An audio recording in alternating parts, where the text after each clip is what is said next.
मैं हूं हरिशंकर व्यास। Central hall में आपका स्वागत है।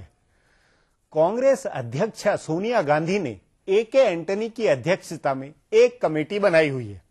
इस कमेटी को कांग्रेस के अलायंस साथी तय करने हैं।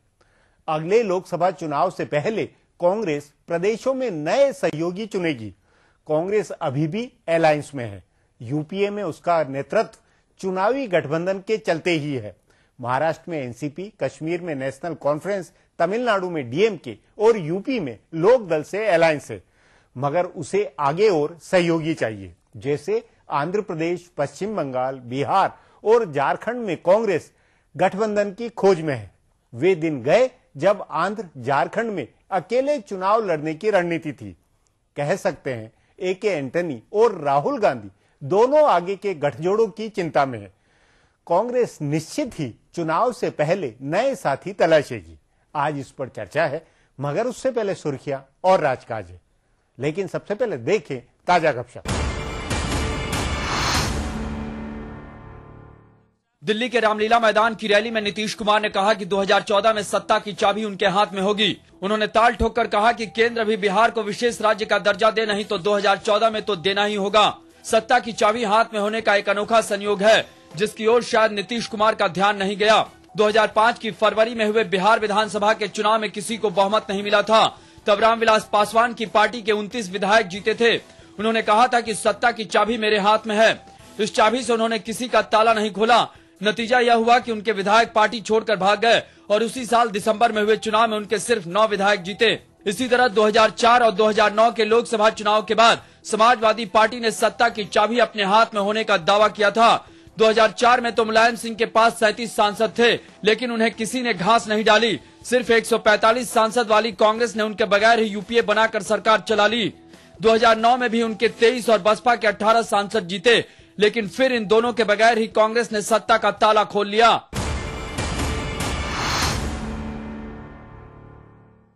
भारतीय जनता पार्टी में फैसले लेने वाली सबसे बड़ी बॉडी भाजपा संसदीय बोर्ड में बदलाव किया जाएगा। संसदीय बोर्ड में 11 सदस्य होते हैं। बाल आप्टे के निधन से एक जगह खाली हुई थी, लेकिन अध्यक्ष पद से हटने के बाद नितिन गडकरी संसदीय बोर्ड में आप्टे की जगह सदस्य हो गए, सो अब कोई वैकेंसी नहीं है। लेकिन गुजरात के मुख्यमंत्री नरेंद्र मोदी को इसका सदस्य बनाना है और लालकृष्ण आडवाणी खेमे का दबाव है कि मध्य प्रदेश के मुख्यमंत्री शिवराज सिंह चौहान को भी संसदीय बोर्ड में रखा जाए। लेकिन इन दोनों को संसदीय बोर्ड में शामिल करने के लिए 2 जगह बनानी होगी। भाजपा सूत्रों का कहना है कि आडवाणी के लिए सबसे समर्पित अनंत कुमार पर गाज गिर सकती है। कहा जा रहा है कि अनंत कुमार या तो महासचिव रहें या संसदीय बोर्ड में रहें। उन्हें 2 पद नहीं दिए जा सकते। तावरचंद गहलोत और रामलाल भी महासचिव हैं और संसदीय बोर्ड में भी हैं, लेकिन गहलोत इकलौते दलित प्रतिनिधि हैं और रामलाल संघ से नियुक्त हुए हैं। अगर अकेले नरेंद्र मोदी को संसदीय बोर्ड में आना है तो अनंत कुमार की छुट्टी होगी, और अगर आडवाणी की जिद पर शिवराज सिंह चौहान को भी इसमें शामिल करना है तो एक और आडवाणी समर्थक नेता वेंकैया नायडू पर गाज गिर सकती है।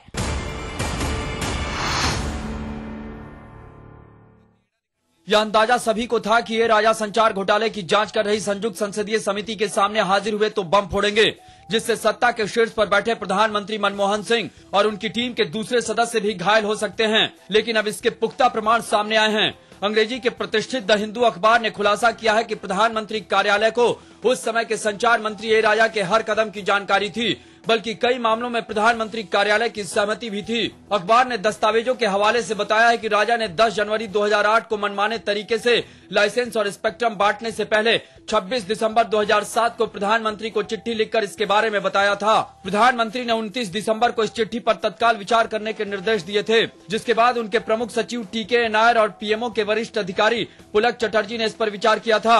अखबार के मुताबिक चटर्जी ने 31 दिसंबर को इस पर नोट लिखा था कि उन्होंने राजा की चिट्ठी का ध्यानपूर्वक अध्ययन कर लिया है। इतना ही नहीं, 10 जनवरी 2008 को हुए संचार घोटाले से 1 हफ्ते पहले पुलक चटर्जी और नए बने संचार सचिव सिद्धार्थ बेहुरा के बीच इस मुद्दे पर चर्चा भी हुई। यानी प्रधानमंत्री कार्यालय पहले आओ पहले पाओ की नीति में राजा की मनमानी के बारे में जान रहा था।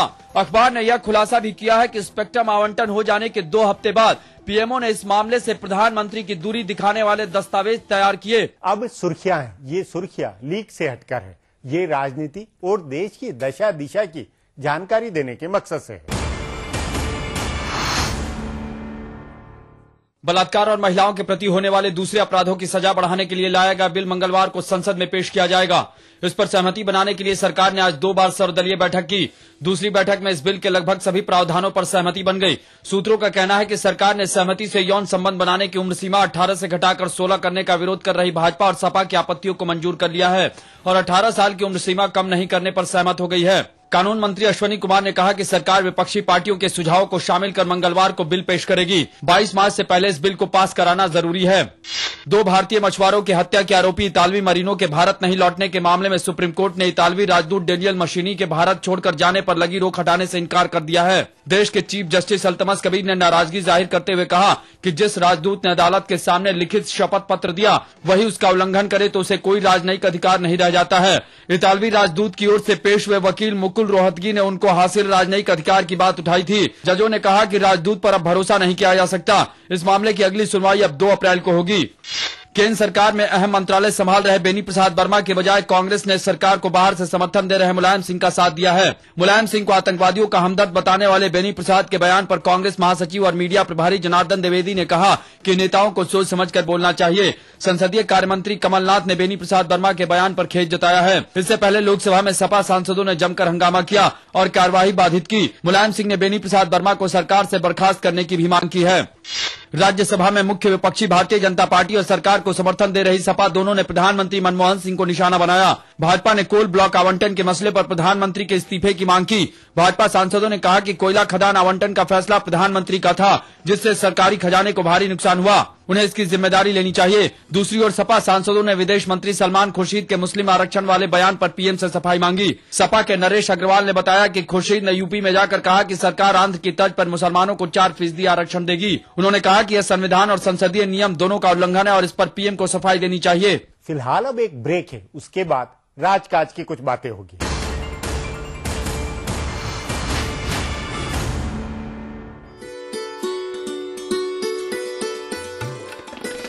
पिछले 8-9 वर्ष से विकास के विभिन्न क्षेत्रों में इतिहास बनाता आ रहा मध्य प्रदेश अब एक नया इतिहास बनाने जा रहा है। अगले कुछ महीनों में अपने इतिहास में प्रदेश के सभी गांवों में 24 घंटे और खेती के लिए न्यूनतम 8 घंटे बिजली प्रदाय करने का नया अध्याय लिखने जा रहा है। मुख्यमंत्री श्री शिवराज सिंह चौहान ने जबलपुर और मंडला जिले में अटल ज्योति अभियान का शुभारंभ किया। अटल ज्योति अभियान के अंतर्गत आज से गांव के घर में 24 घंटे एवं कृषि उपभोक्ताओं के बीच पर्याप्त विद्युत की आपूर्ति करने का शुभारंभ किया जाता है। और अभी हाल ही में शहडोल संभाग के 3 जिलों में पूर्व उप प्रधानमंत्री श्री लाल कृष्ण आडवाणी ने अटल ज्योति अभियान का शुभारंभ किया। अटल ज्योति अभियान के अंतर्गत आदिवासी बहुल शहडोल, अनूपपुर व उमरिया जिलों के बिजली उपभोक्ताओं को 24 घंटे तथा कृषि उपभोक्ताओं को पर्याप्त बिजली की आपूर्ति करने का शुभारंभ किया जाता है। असंभव को संभव बनाने का ये सिलसिला लगातार जारी है। अब से 8 साल पहले के हालात को देखते हुए ग्रामीणों के लिए 24 घंटे घरेलू और खेती के लिए 8 घंटे बिजली मिलना एक सपना ही था। इस सपने की पूर्ति का बीड़ा मुख्यमंत्री श्री चौहान ने उठाया। इसके लिए प्रदेश में 6262 फीडर सेपरेशन का काम हाथ में लेकर उसे अटल ज्योति अभियान का नाम दिया गया। अटल ज्योति अभियान गांव, घर, खेत तो रोशन करेगा ही, इसके साथ लघु कुटीर उद्योग, पढ़ाई लिखाई, चिकित्सा और संचार आदि बहुउपयोगी क्षेत्रों में भी इससे बड़ा बदलाव होगा।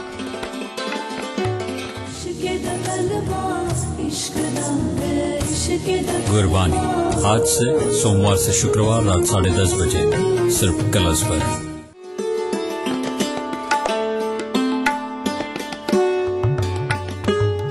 मध्य प्रदेश में इस सीजन में समर्थन मूल्य पर गेहूं की खरीदी पर 150 रुपए प्रति क्विंटल बोनस दिया जाएगा। ये देश के किसी भी राज्य में दी जाने वाली बोनस राशि से अधिक है। उपार्जन का काम 18 मार्च से शुरू हो रहा है। भोपाल, नर्मदापुरम, उज्जैन और इंदौर संभाग में 18 मार्च से 18 मई तक और चंबल, ग्वालियर, रीवा, शहडोल, जबलपुर और सागर संभाग में 25 मार्च से 25 मई तक खरीदी की जाएगी। इस सीजन में 115 लाख मीट्रिक टन गेहूं उपार्जन का लक्ष्य है। मुख्यमंत्री श्री शिवराज सिंह चौहान ने गेहूं की खरीदी पर 150 रुपए प्रति क्विंटल बोनस देने का निर्णय लिया है। अकेले मध्य प्रदेश की धरती पर किसान भाइयों और बहनों, इस साल तुम्हारा गेहूं 1,500 रुपया क्विंटल खरीदेंगे हम, 1,500 रुपया क्विंटल। इससे अब किसानों का गेहूं 1,500 रुपए प्रति क्विंटल की दर से खरीदा जाएगा। खरीदी के लिए 2,776 केंद्र स्थापित किए गए हैं। इस सीजन में बारदाने की कमी नहीं आने दी जाएगी। इसकी पर्याप्त व्यवस्था कर ली गई है। अभी तक लगभग 15 लाख किसानों ने पंजीयन करवा लिया है। इस सीजन में भी ई उपार्जन की व्यवस्था की गई है। पिछले वर्ष ई उपार्जन के उत्कृष्ट कार्य के लिए प्रदेश को नेस्कॉम और लिनेवो ने मिलकर पुरस्कार दिया है। किसानों को मोबाइल से SMS भेजकर गेहूं खरीदी की तारीख बताई जा रही है। उपार्जित गेहूं के पर्याप्त भंडारण के प्रयास किए जा रहे हैं एवं भारतीय खाद्य निगम से भी उपार्जित गेहूं के शीघ्र उठाव का अनुरोध किया गया है। किसानों की सरकार, मध्य प्रदेश सरकार।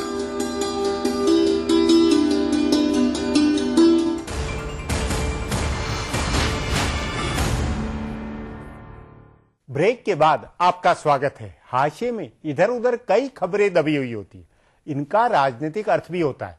उन्हीं में से अब पेश है राजकाज की कुछ बातें। कांग्रेस के उपाध्यक्ष राहुल गांधी ने 2012 के यूपी विधानसभा चुनाव की अपनी हर सभा में कहा था कि कांग्रेस चाहे चुनाव हारे या जीते, लेकिन वे उत्तर प्रदेश नहीं छोड़ेंगे। चुनाव नतीजे आए तो कांग्रेस बुरी तरह हारी और राहुल का उत्तर प्रदेश छूट गया। पिछले 1 साल में उत्तर प्रदेश में वे सिर्फ अमेठी गए हैं। चुनाव से पहले उन्होंने बुंदेलखंड में बड़ी मेहनत की थी। झांसी में दलितों के घर गए थे, बनारस के बुनकरों को पैकेज दिलाया था, नाव में बैठकर कई गांवों के हालात देखने भी गए थे।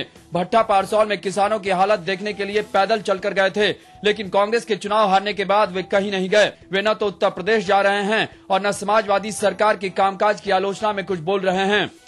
गृह सचिव RK सिंह जून में रिटायर हो जाएंगे। उनकी जगह लेने के लिए अधिकारियों में होड़ मची है।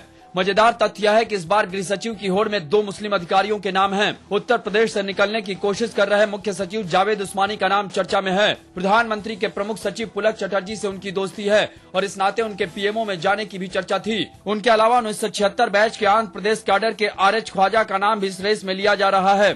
लेकिन सूत्रों का कहना है कि पिछले दिनों सरकार ने इंटेलिजेंस ब्यूरो का प्रमुख मुस्लिम अधिकारी आसिफ इब्राहिम को बनाया है, इसलिए मुस्लिम गृह सचिव बनाने में मुश्किल है। अगर इन दोनों में से कोई नहीं बना तो 1977 बैच के मध्य प्रदेश कैडर के IAS अधिकारी DRS चौधरी गृह सचिव बन सकते हैं। आंध्र प्रदेश कांग्रेस के लिए एक निर्णायक राज्य है। वह पहले यहां अकेले चुनाव लड़ती रही और लोकसभा की रिकॉर्ड सीटें जीती, मगर अगले चुनाव से पहले कांग्रेस को जगमोहन की पार्टी व TRS से समझौता करने की कोशिश करनी होगी। इस पर आगे चर्चा करें, उससे पहले देखें मेरा एक खुलासा। लोकसभा चुनाव से पहले कांग्रेस को कुछ नए सहयोगी पार्टियों की जरूरत है। उपाध्यक्ष बनने के बाद राहुल गांधी UPA में शामिल सभी पार्टियों को अपने साथ जोड़े रखना चाहते हैं। इसलिए उन्होंने करुणानिधि को चिट्ठी लिखकर उनका मार्गदर्शन मांगा था और NCP सुप्रीमो शरद पवार से मुलाकात की थी। हालांकि इन दोनों के कांग्रेस के साथ बने रहने को लेकर बहुत अगर मगर है। खुद कांग्रेस के नेता भी इन दोनों पार्टियों से पीछा छुड़ाने की पैरवी कर रहे हैं। इन दोनों प्रदेशों में कांग्रेस अलायंस में ही चुनाव लड़ेगी। पंचमढ़ी सम्मेलन के प्रस्तावों के मुताबिक 1999 में कांग्रेस बिना अलायंस के उतरी थी और उसकी सीटें घटकर 114 रह गई थी। इस बार कम से कम 10 राज्य ऐसे हैं जहां कांग्रेस के लिए बिना गठबंधन के चुनाव में उतरने को जोखिम का काम माना जा रहा है। इसके लिए सोनिया गांधी ने AK एंटनी की अध्यक्षता में एक समिति भी बनाई है जो चुनाव पूर्व गठबंधन की संभावना तलाश रही है। UPA की दोनों सरकारें आंध्र प्रदेश की बदौलत बनी है, लेकिन इस बार हालात बदले हुए हैं। तेलंगाना इलाके में TRS का संकट है तो रायलसीमा और तटीय आंध्र में जगन मोहन और चंद्रबाबू नायडू की चुनौती है। पिछले दिनों सोनिया गांधी की ओर से नियुक्त वायला रवि हैदराबाद गए तो उन्होंने जगन के साथ अलायंस की संभावना टटोली और पिछले हफ्ते जगन मोहन और चंद्रशेखर राव ने सरकार के खिलाफ अविश्वास प्रस्ताव पेश किया तो चंद्रबाबू नायडू ने कांग्रेस की सरकार बचाई। सो यह तय है कि कांग्रेस वहां अलायंस करेगी, लेकिन किसके साथ करेगी इसका फैसला होना है। बिहार में भी कांग्रेस को अलायंस करना है, लेकिन राजद और लोजपा को कांग्रेस नेता आखिरी विकल्प के तौर पर देख रहे हैं। उनकी नजर जदयू पर है। अगर भाजपा जदयू का अलायंस टूटा तो फिर कांग्रेस की कोशिश जदयू के साथ तालमेल करने की होगी। हालांकि नीतीश कुमार इसके लिए बहुत उत्साहित नहीं बताए जा रहे हैं। उत्तर प्रदेश में कांग्रेस का अलायंस अजीत सिंह के रालोद के साथ है, लेकिन कहा जा रहा है कि कांग्रेस के कुछ नेता बसपा के साथ अलायंस की गोटियां बैठाने में लगे हैं। ऐसे ही झारखंड में भी कांग्रेस को अलायंस करना है, लेकिन यह तय नहीं है कि किसके साथ। बाबूलाल मरांडी की पार्टी से अलायंस टूट चुका है, लेकिन कुछ नेता अब भी उनसे तार जोड़ने में लगे हैं, जबकि ज्यादातर नेता झारखंड मुक्ति मोर्चा के साथ तालमेल की पैरवी कर रहे हैं। पश्चिम बंगाल में कांग्रेस को सहयोगी की जरूरत है, क्योंकि ममता बनर्जी से उनका अलायंस टूट चुका है। लेफ्ट के साथ अलायंस में कई समस्याएं हैं। केरल में कांग्रेस नेतृत्व वाला गठबंधन लेफ्ट पार्टियों से ही लड़ता है। एंटनी की अध्यक्षता वाली कमेटी कांग्रेस के स्वाभाविक सहयोगियों की तलाश कर रही है। उनकी सलाह के हिसाब से सोनिया और राहुल गांधी को फैसला करना है, लेकिन यह तय है कि भाजपा नेतृत्व वाले एनडीए के मुकाबले कांग्रेस नेतृत्व वाले यूपीए को बड़ा दिखाने की कोशिश चल रही है, और इसके लिए जरूरी है कि कांग्रेस मजबूत गठबंधन बनाकर उतरे। अब एक ब्रेक है, उसके बाद कांग्रेस के अलायंस विकल्प पर चर्चा करेंगे।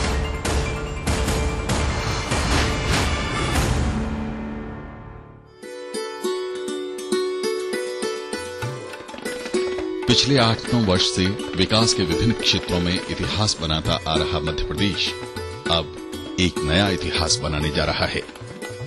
अगले कुछ महीनों में अपने इतिहास में प्रदेश के सभी गांवों में 24 घंटे और खेती के लिए न्यूनतम 8 घंटे बिजली प्रदाय करने का नया अध्याय लिखने जा रहा है। मुख्यमंत्री श्री शिवराज सिंह चौहान ने जबलपुर और मंडला जिले में अटल ज्योति अभियान का शुभारंभ किया।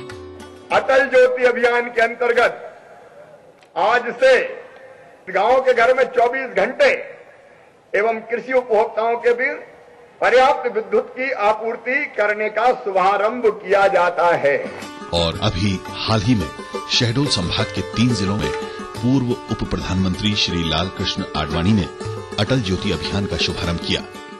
अटल ज्योति अभियान के अंतर्गत आदिवासी बहुल शहडोल, अनूपपुर व उमरिया जिलों के बिजली उपभोक्ताओं को 24 घंटे तथा कृषि उपभोक्ताओं को पर्याप्त बिजली की आपूर्ति करने का शुभारंभ किया जाता है। असंभव को संभव बनाने का ये सिलसिला लगातार जारी है।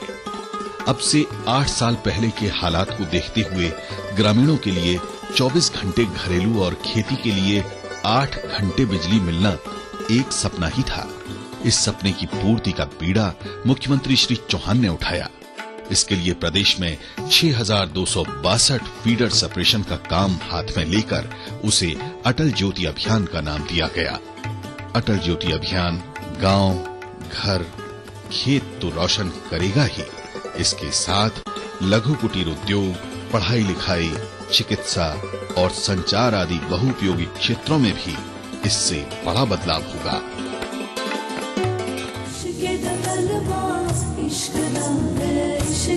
गुरबानी आज से सोमवार से शुक्रवार रात 10:30 बजे सिर्फ कलर्स पर।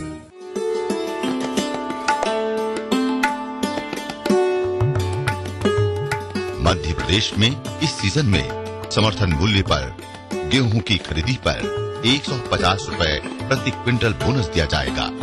ये देश के किसी भी राज्य में दी जाने वाली बोनस राशि से अधिक है। उपार्जन का काम 18 मार्च से शुरू हो रहा है। भोपाल, नर्मदापुरम, उज्जैन और इंदौर संभाग में 18 मार्च से 18 मई तक और चंबल, ग्वालियर, रीवा, शहडोल, जबलपुर और सागर संभाग में 25 मार्च से 25 मई तक खरीदी की जाएगी। इस सीजन में 115 लाख मीट्रिक टन गेहूं उपार्जन का लक्ष्य है। मुख्यमंत्री श्री शिवराज सिंह चौहान ने गेहूं की खरीदी पर 150 रुपए प्रति क्विंटल बोनस देने का निर्णय लिया है। अकेले मध्य प्रदेश की धरती पर किसान भाइयों और बहनों, इस साल तुम्हारा गेहूं 1,500 रुपया क्विंटल खरीदेंगे हम, 1,500 रुपया क्विंटल। इससे अब किसानों का गेहूं 1500 रुपए प्रति क्विंटल की दर से खरीदा जाएगा। खरीदी के लिए 2776 केंद्र स्थापित किए गए हैं। इस सीजन में बारदाने की कमी नहीं आने दी जाएगी। इसकी पर्याप्त व्यवस्था कर ली गई है। अभी तक लगभग 15 लाख किसानों ने पंजीयन करवा लिया है। इस सीजन में भी ई उपार्जन की व्यवस्था की गई है। पिछले वर्ष ई उपार्जन के उत्कृष्ट कार्य के लिए प्रदेश को नेस्कॉम और लिनेवो ने मिलकर पुरस्कार दिया है। किसानों को मोबाइल से SMS भेजकर गेहूं खरीदी की तारीख बताई जा रही है। उपार्जित गेहूं के पर्याप्त भंडारण के प्रयास किए जा रहे हैं एवं भारतीय खाद्य निगम से भी उपार्जित गेहूं के शीघ्र उठाव का अनुरोध किया गया है। किसानों की सरकार, मध्य प्रदेश सरकार।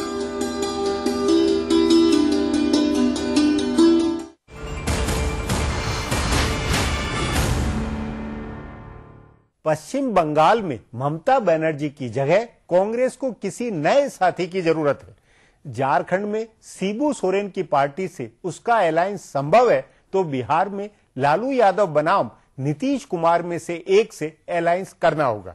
इस पर चर्चा के लिए आज मेरे साथ वरिष्ठ पत्रकार जयंत घोषाल है। जयंत जी, कांग्रेस में AK एंटनी की अध्यक्षता में एक कमेटी बनी हुई है जो चुनाव से पहले आगे के अलायंस के लिए, मतलब कुछ प्रदेशों में कांग्रेस को अलायंस नए बनाकर चुनाव लड़ना है, क्या उसमें कुछ कहीं प्रोग्रेस, कुछ प्रगति है?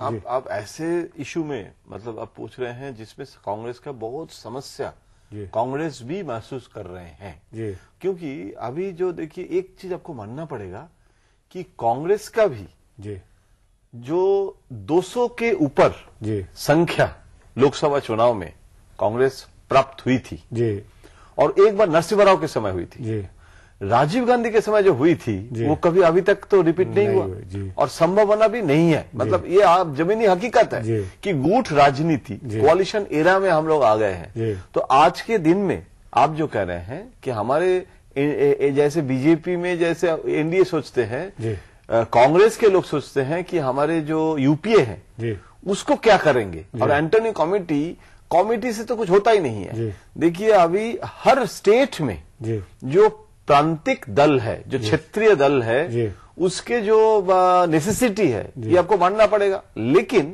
जयपुर में सोनिया गांधी जी एक लाइन दिए हैं कि हम चाहते हैं एलाइज को एक्सपेंशन, हम चाहते हैं, लेकिन एलाइज के लिए हम एकदम कॉम्प्रोमाइज करना, हमारे पार्टी का जो स्ट्रेंथ है उसको मतलब कॉम्प्रोमाइज करके सिर्फ क्रॉल करके एकदम हम नहीं करेंगे। नहीं तो उस नाते इसमें समस्या हो गया।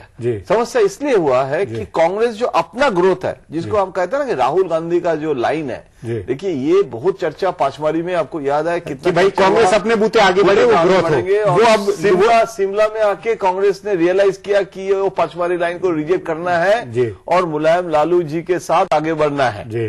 वो ट्रेडिशन, वो परंपरा अभी थोड़ा समस्या ये हो रहा है कि आगे नहीं बढ़ रहा है। क्योंकि नहीं, लेकिन कांग्रेस कहां फोकस करती हुई लगती, जहां फोकस है कि भाई यहां होना ही चाहिए। देखिए जैसे आंध्रा में कांग्रेस का हालत अब देखिए, दोनों तरफ से मुश्किल, तेलंगाना और हैदराबाद दोनों मतलब कांग्रेस के लिए खतरनाक सिचुएशन हो गया है। अब ऐसे कोई कांग्रेस के सीनियर लीडर आपको नहीं मिलेगा जो बोलेगा कि हम कांग्रेस आंध्रा में बल्ले बल्ले है, ये तो नहीं कहेंगे। इसी तरह बाकी दूसरे आप जहां जाएंगे, झारखंड में जेएमएम के साथ आप करेंगे, तृणमूल कांग्रेस देखिए अभी कुछ दिन पहले राज्यसभा में डेरेक ओब्रायन ने एक भाषण दिए हैं जिसमें गांधी परिवार के जो भ्रष्टाचार, और वो कह रहे हैं कि ये डिफेंस डील में गांधी परिवार के सदस्य को मतलब बेनिफिशियरी, ये बहुत लायबल स्टेटमेंट है। मतलब ये तो मतलब इतना तीखी, और संसद में कहा, ये संसद में तो लोग कह रहे हैं, मुझे जिस दिन ये डेरेक ने बोला इमीडिएटली मुझे लोग पूछ रहे हैं कि आप तो बंगाल से हैं, ये बताइए कि डेरेक ओब्रायन क्या ममता बनर्जी का कंसेंट बिना इस तरह बोल सकते हैं राज्यसभा में? ऐसे भाषण दे सकते हैं? तो इसका अच्छा, और ममता बनर्जी कह रहे हैं कि अभी तो चुनाव होने वाला है, 3 महीने में वो चुनाव मान हो जाएगा, और कांग्रेस के खिलाफ बोल रहा है और बोल रहा है रेल मिनिस्ट्री भी हमें मिल सकता है। तो ये किस तरफ ये इशारा कर रहे हैं? तो उस नाते पश्चिम बंगाल में कांग्रेस की कोई तालमेल की संभावना नहीं है? गोरखालैंड और उसमें कोई छोटे मोटे कर सकते हैं? देखिए, गोरखालैंड इशू में भी कांग्रेस के साथ, मतलब अब ममता बनर्जी और कांग्रेस अगर एक हो जाए तो दोनों को चुनाव में वेस्ट बंगाल में फायदा है, इसमें कोई संदेह नहीं है, क्योंकि डिवीजन ऑफ वोट हो जाता है। लेकिन अभी कांग्रेस में मैं देख रहा हूं, बातें कर रहा हूं सोनिया जी के साथ, जब कांग्रेस के लोकल लीडर मिलते हैं तो भी बातचीत हो रहा है।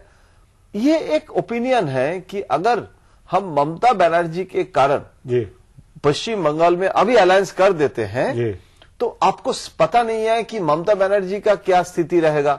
लेफ्ट के साथ भी तो यूपीए 3 बन सकता है। राहुल गांधी पार्लियामेंट के एनेक्सी बिल्डिंग में जाके अभी कुछ दिन पहले Sitaram Yechury standing committee chairman वहां जाके मिले हैं, और सीताराम येचुरी के साथ एक बार नहीं, फिलहाल मतलब 6 महीने में 2 बार मीटिंग किए हैं।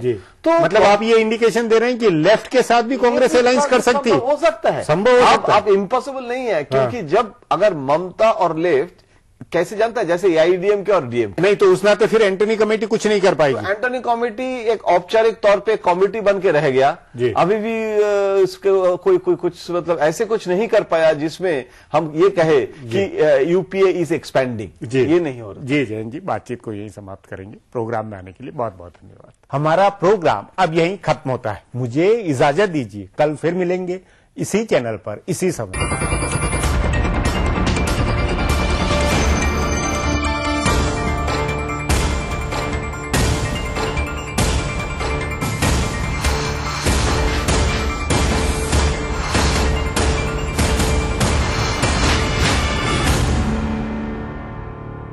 देखिए ईटीवी मध्य प्रदेश छत्तीसगढ़ सभी डीटीएच प्लेटफॉर्म पर। डिश टीवी पर चैनल नंबर 824, एयरटेल पर चैनल नंबर 292, टाटा स्काई पर चैनल नंबर 166, बिग टीवी पर चैनल नंबर 419, वीडियोकॉन पर चैनल नंबर 783। देखिए आपका अपना चैनल।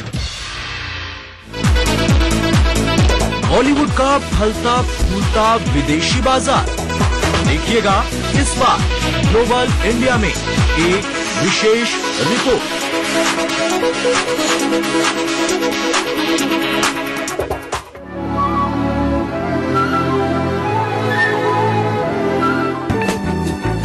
सुबह की किरण नहीं तो सुबह कैसी? सवेरे गरम चाय की चुस्की नहीं तो ताजगी कैसी? खबर ताजा नहीं तो सुबह की खबर कैसी? इसीलिए देखिए सुबह सवेरे ताजा खबरें। सुप्रभात छत्तीसगढ़ में हर सुबह 7:30 बजे। भारत इतिहास के पन्नों पर मध्य प्रदेश की है खास जगह। लेकिन आज के मध्य प्रदेश में क्या है सरकार और विपक्ष का आंकड़ा? कैसी चल रही है यहाँ की जिंदगी? तकलीफों से जूझती तो कभी खिलखिलाती, कभी बेजुबान तो कभी बलवान। देखिए अपना एमपी इस समय पर। अंजुला मार्केल ने प्रधानमंत्री से की मुलाकात। किया जाए सिटी सेंटर मॉल बना अपराधियों का बालाकृष्णन पर कसा शिकंजा। न्यूज है जब वो नई है, ताजा है जो अभी घटी है। ब्लास्ट हुआ वो लोगों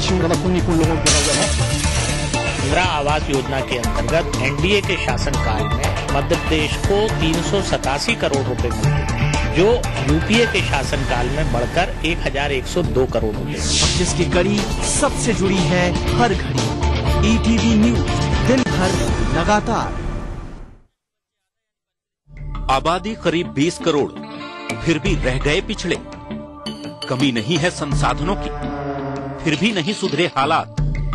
आजादी से आज तक चलता रहा वादों और दावों का सिलसिला।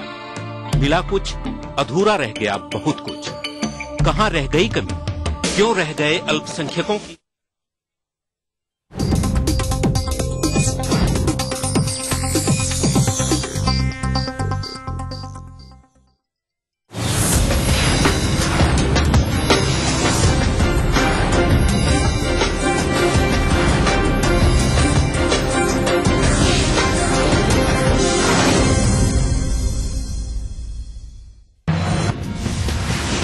दतिया में विदेशी महिला के साथ हुए गैंगरेप को लेकर मध्य प्रदेश विधानसभा में सोमवार को जमकर हंगामा हुआ। कांग्रेस के कार्यकर्ता काले कपड़े पहने विधानसभा में पहुंचे और गृह मंत्री उमाशंकर गुप्ता से तत्काल इस्तीफा देने की मांग की। वहीं विपक्ष के भारी हंगामे को देखते हुए विधानसभा की कार्यवाही मंगलवार तक के लिए स्थगित कर दी गई। मुख्यमंत्री शिवराज सिंह ने राज्य में महिलाओं के प्रति बढ़ रहे अपराधों पर चिंता जाहिर की और कहा कि अपराध को नियंत्रित करने के लिए सरकार हर संभव कोशिश कर रही है। सीएम ने कहा कि मामले में विपक्ष को राजनीति नहीं करनी चाहिए बल्कि